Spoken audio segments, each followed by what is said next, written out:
পাশাপাশি হাওড়ার ডুমুর জেলার ইছাপুর ড্রেনেজ ক্যানেল রোডের বস্তি। ঘটনাস্থলে পৌঁছলো দমকলের অন্তত 5টি ইঞ্জিন। খবর পেয়ে এলাকায় পৌঁছেছে পুলিশও। আগুন নেভানোর চেষ্টায় পাশাপাশি বস্তিদের বাসিন্দাদের নিরাপদে সরিয়ে নিয়ে যাওয়ার কাজ চলছে।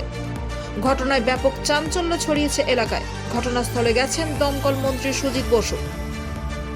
স্থানীয় সূত্রে খবর, মঙ্গলবার সন্ধ্যা 6টা নাগাদ ড্রেনেজ ক্যানেল রোডে একটি বড় আবাসনের পাশে থাকা বস্তিতে আগুন লাগে।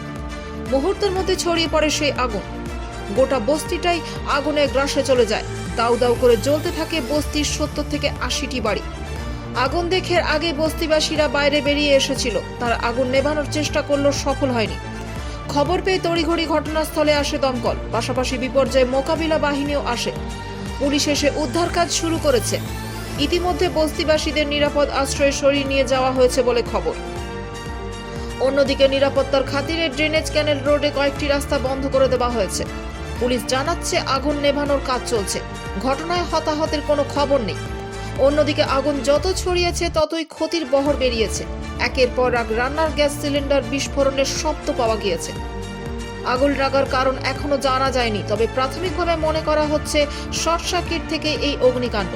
শেষ পর্যন্ত পাওয়া খবরে দমকলের 10টি ইঞ্জিনের সাহায্যে আগুন নিয়ন্ত্রণে এসেছে, কিন্তু 50টিরও বেশি বাড়ি ক্ষতিগ্রস্ত হয়েছে।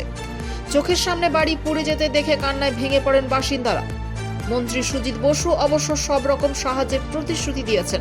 দমকল মন্ত্রী বলেন, জেলা শাসককে বলা হয়েছে বিপর্যয় মোকাবিলা দপ্তরের সঙ্গে কথা বলে নতুন ঘর বানিয়ে দিতে।